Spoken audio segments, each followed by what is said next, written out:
Hi hello എല്ലാവർക്കും റാണീസ് റെസിപ്പിയിലേക്ക് സ്വാഗതം. ഇന്ന് ഞാനിവിടെ ഉണ്ടാക്കുന്ന ഓട്സ് ദോശയാണ്. അതിന് വേണ്ടി ഒരു ബൗളെടുത്ത് അതിലേക്ക് 1 കപ്പ് ഓട്സ് ഇട്ട് കൊടുക്കാം. അതിലേക്ക് 2 ടേബിൾ സ്പൂൺ റവ ചേർത്ത് കൊടുക്കാം. അതിലേക്ക് 1/4 ടീസ്പൂൺ ഉലുവ ചേർത്ത് കൊടുക്കാം. ഇതിലേക്ക് ആവശ്യത്തിന് വെള്ളം ഒഴിച്ചു കൊടുക്കാം. നന്നായി മിക്സ് ചെയ്ത് 20 മിനിറ്റ് ഇതൊന്ന് കുതിരാൻ വേണ്ടി വയ്ക്കാം. റവ ചേർക്കുമ്പോൾ വറുത്ത റവയായാലും വറക്കാത്ത റവയായാലും ചേർക്കാവുന്നതാണ്. ഈ റവ ചേർക്കുന്നത് ഈ ദോശ നല്ല ക്രിസ്പി ആയിട്ടിരിക്കാൻ വേണ്ടിയാണ്. റവ ചേർക്കാതെ ഈ ദോശ ഉണ്ടാക്കാവുന്നതാണ്. നമുക്കത് 20 മിനിറ്റ് വെയിറ്റ് ചെയ്യാം. ഇതിന് വേണ്ട ബാക്കി ഇൻഗ്രീഡിയൻസ്: ഒരു സവാളയുടെ പകുതി കട്ട് ചെയ്തെടുത്തിട്ടുണ്ട്, 7 ചെറിയ ഉള്ളി, ഒരു ചെറിയ കഷ്ണം ഇഞ്ചി, ഒരു പച്ചമുളക്, കറിവേപ്പില, മല്ലിയില, ആവശ്യത്തിന് ഉപ്പ്.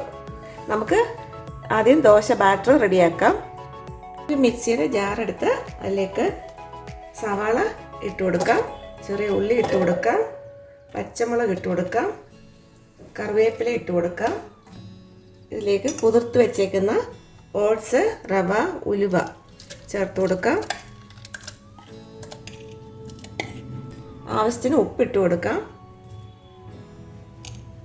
ഇതിലേക്ക് ആവശ്യത്തിന് വെള്ളം ഒഴിച്ച് ദോശ ബാറ്റർ കൺസിസ്റ്റൻസിയിൽ അരച്ചെടുക്കാം. ഇതിപ്പോൾ അരച്ചെടുത്ത് കൊണ്ടുവന്നിട്ടുണ്ട്. ഈ കൺസിസ്റ്റൻസി ആയിരിക്കണം. ഇതിലേക്ക് മല്ലിയില കൂടി ചേർത്ത് കൊടുക്കാം. നന്നായി മിക്സ് ചെയ്യാം. ഇൻസ്റ്റൻ്റായിട്ട് ഉണ്ടാക്കാൻ പറ്റുന്നതാണ്. അപ്പോൾ നമുക്ക് ദോശ ഉണ്ടാക്കാം. പാൻ വെച്ച് ചൂടാകുമ്പോൾ അതിലേക്ക് ബാറ്റർ ഒഴിച്ചു കൊടുക്കാം.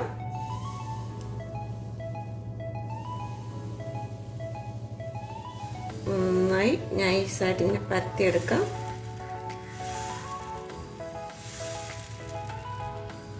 നെയ്ക്ക് പകരം ബട്ടറോ ഓയിലോ ഒഴിച്ചു കൊടുക്കാവുന്നതാണ്.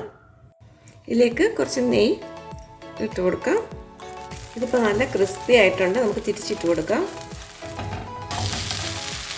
നമുക്കിത് റെഡി ആയിട്ടുണ്ട്, എടുക്കാം.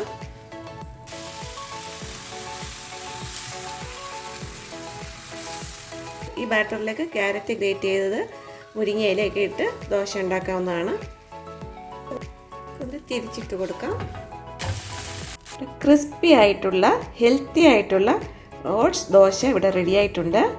ഇത് സിമ്പിളായിട്ട് ഉണ്ടാക്കാൻ പറ്റുന്നതാണ്. ഇതിൻ്റെ കൂടെ ടൊമാറ്റോ ചട്നി, ഉള്ളിച്ചട്നി, സാമ്പാർ എല്ലാം കൂട്ടി കഴിക്കാവുന്നതാണ്. അപ്പോൾ എല്ലാവരും ഉണ്ടാക്കി നോക്കണം. ഉണ്ടാക്കി നോക്കിയിട്ട് ഫീഡ്ബാക്ക് അറിയിക്കണം.